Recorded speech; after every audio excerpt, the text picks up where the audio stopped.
Bonjour à toutes, bonjour à tous. Donc, bienvenue à cette journée dédiée au financement européen pour l'hydrogène. Je suis heureuse d'ouvrir cet événement. Je me présente, je suis Annabelle Rondeau, je travaille au ministère de l'Enseignement supérieur et de la Recherche en tant que représentante française au comité de programme pour Horizon Europe. Et à ce titre, je suis également impliquée dans le groupe des États membres du partenariat Clean Hydrogène, dont on vous parlera au cours de cette matinée. Merci d'avoir choisi d'être avec nous ce matin. Donc, quand je dis nous, c'est vous, participants, publics, mais c'est aussi le PCN, donc Climat Énergie, qui a organisé d'une main de maître cette journée. Ce sont aussi nos orateurs, donc du partenariat Clean Hydrogène, du ministère de la Transition écologique, des agences nationales, de l'entreprise LIFE, mais aussi le point de contact national, donc le PCN juridique et financier. Vous l'aurez compris, c'est une journée donc européenne dédiée à l'hydrogène. Donc je ne dirai mot ou à peine du plan hydrogène français qui soutient la filière. Je ne dirai mot de France 2030 et de son PEPR hydrogène pour programme et équipement prioritaire de recherche, pour me focaliser dans ce propos introductif sur le cadre européen. Mais il va de soi que les objectifs français sont alignés sur les objectifs européens. Vous l'avez sûrement constaté, le sujet de l'hydrogène est un sujet qui suscite beaucoup d'attention ces dernières années. L'Union européenne s'est engagée à atteindre la neutralité carbone d'ici à 2050. Il est donc nécessaire pour cela de décarboner des pans entiers de notre société et particulièrement des pans qui sont fortement dépendants des énergies fossiles, au premier rang desquels l'industrie et le transport. Et évidemment, l'hydrogène est un élément majeur qui doit nous aider à atteindre cet objectif. Le 8 janvier 2020, la Commission a d'ailleurs publié une stratégie hydrogène, une stratégie qui s'inscrit dans le cadre du Pacte vert pour l'Europe et qui concourt à sa mise en œuvre, et cela pour plusieurs raisons. D'abord, l'électricité produite à partir de sources d'énergie renouvelables devrait contribuer à décarboner une grande partie de la consommation de l'UE, mais pas la totalité. L'hydrogène possède en cela un potentiel important car il peut servir de vecteur pour le stockage d'énergie renouvelable en complément des batteries, ainsi que pour le transport d'énergie. Il peut permettre de pallier les variations saisonnières et de décarboner l'industrie et le transport. Selon les projections de la stratégie européenne bas carbone 2050, la part de l'hydrogène dans le bouquet énergétique européen devrait passer de moins de 2% en 2020 à 13-14% d'ici à 2050. Par ailleurs, et plus récemment, le contexte géopolitique avec l'invasion de l'Ukraine par la Russie a mis en lumière une certaine dépendance de l'Europe aux hydrocarbures fossiles russes notamment, dont il a fallu se détourner. Ce qu'a fait l'Europe d'ailleurs en mettant en œuvre, je vous le rappelle ou le signale, le plan d'action REPowerEU, qui prévoit entre autres de diversifier les approvisionnements en gaz d'ici à 2030 grâce à une production de 10 millions de tonnes d'hydrogène renouvelable, une importation également de 10 millions de tonnes d'hydrogène renouvelable, tout ceci venant s'ajouter aux 5,6 millions de tonnes déjà prévues dans le paquet législatif européen Fit for 55. Alors je disais, l'Union fait des efforts, elle en fait en termes de recherche et d'innovation, et Clean Hydrogène en est une parfaite illustration, et je m'appesantis sur Clean Hydrogène parce que c'est le programme que je suis de plus près. Donc Clean Hydrogène, vous le savez, c'est un partenariat institutionnel, c'est-à-dire un accord entre la Commission européenne et des acteurs de l'hydrogène, des acteurs de l'industrie regroupés au sein d'Hydrogen Europe, une association, et des acteurs de la recherche regroupés au sein d'Hydrogen Research. C'est un partenariat qui couvre toute la chaîne de la valeur, de la production au stockage à la distribution en passant par des utilisateurs finaux. Et c'est surtout un partenariat qui a un budget pour la période 21-27 jamais inégalé, jusqu'alors 2 milliards d'euros. Donc on verra que l'Union a d'autres programmes au cours de la matinée dédiés à l'hydrogène. J'en cite quelques-uns qui vous seront présentés. Je pense au Connecting Europe Facility, à Innovation Fund et même à un autre type de partenariat, Clean Energy Transition Partnership. Je m'arrête là pour ce qui est de la recherche et de l'innovation, pour souligner aussi les efforts qui sont faits en termes d'investissement. Je pense notamment aux projets importants d'intérêt européen commun, les PIEC, qu'on appelle en anglais les IPCI.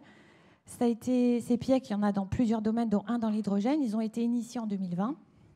Et en fait, ça permet aux États membres de déroger aux règles d'État d'aide et de faciliter les investissements. Il y a d'ailleurs eu dans le domaine de l'hydrogène beaucoup de projets qui ont été déjà soutenus par les États. Et c'est des projets en fait que seul le secteur privé ne pourrait pas soutenir parce qu'ils sont importants, risqués, etc. Le PIEC hydrogène soutient 3 catégories de dépenses éligibles: les coûts de R&D, le premier déploiement industriel et les projets d'infrastructure. Tout ceci en France est suivi de près par le SGPI, donc qui est le secrétariat général pour l'investissement sous l'autorité du Premier ministre, et la DGE, la Direction générale des entreprises, qui dépend du ministère de l'économie et des finances.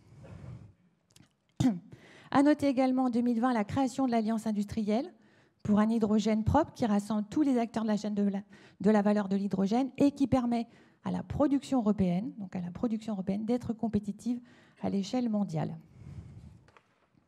Enfin, pour les amateurs de législation, mais ceci n'est pas déconnecté du reste, la législation venant mettre en œuvre le pacte vert, venant mettre en œuvre la stratégie hydrogène, il y a quelques textes ces derniers temps qui ont été votés ou qui sont encore en cours de discussion et dont je voulais mentionner aujourd'hui l'existence, vous les connaissez sûrement.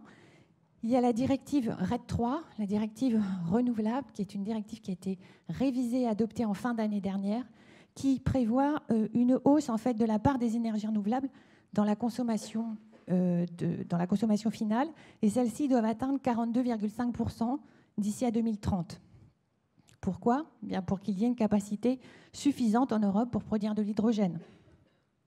En ces temps d'autonomie stratégique et de souveraineté, il est important de privilégier une production européenne de l'hydrogène. Et cette directive met aussi en œuvre un cadre commun de garantie pour l'hydrogène renouvelable, permettant aux utilisateurs finaux de consommer un hydrogène certifié vert ou bas carbone partout dans l'Union européenne. Un autre texte qui est cette fois un règlement en cours d'adoption, qui est Industrie zéro émission nette, le NZIA.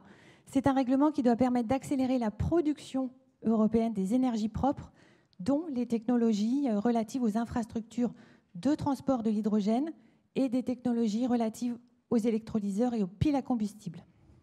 Donc là, ce qui est intéressant dans ce texte, c'est que normalement les projets visant à promouvoir ces technologies seraient dès lors considérés comme stratégiques et pourraient bénéficier de procédures administratives simplifiées et d'un accès privilégié aux investissements.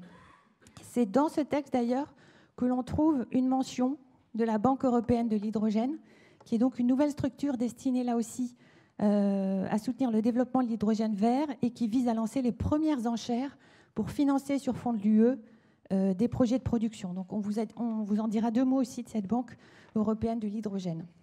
Je pourrais citer encore plein de textes, mais je ne veux pas vous assommer, et mon temps est compté. Mais juste un mot sur le paquet sur la décarbonation des marchés de l'hydrogène et du gaz, qui est aussi un texte en cours de discussion.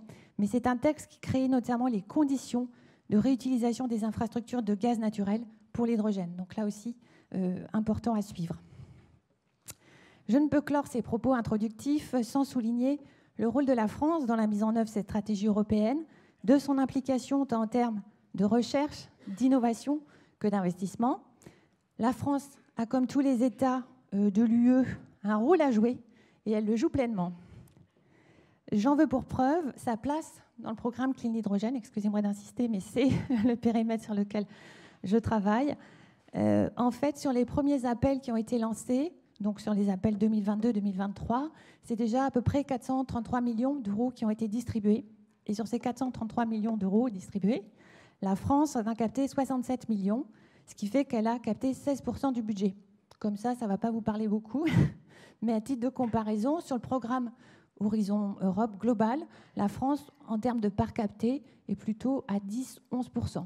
Donc là, on est à 5 ou 6 points de plus, et en plus, on est premier, devant l'Allemagne et l'Italie. Voilà. Autre chiffre, et j'en terminerai là, important, sur donc Le nombre de projets déjà financés, il y en a 71 et la France en coordonne 12. La coordination des projets, c'est quelque chose que le ministère regarde de très près et là aussi, on est premier. J'espère que pour 2024, et ça sera mon vœu, puisqu'il est encore temps d'en formuler en ce 31 janvier et que je ne l'ai pas fait dans mon propos introductif, que vous continuerez, vous, acteurs de la recherche, vous, acteurs de l'industrie, des universités, des grandes écoles, des PME, des territoires, et j'en passe, à vous mobiliser sur ce programme, comme vous le faites actuellement. Je vous souhaite une très belle journée hydrogène. Je reste avec vous toute la journée. Si vous souhaitez qu'on échange, n'hésitez pas à venir me solliciter. Merci beaucoup.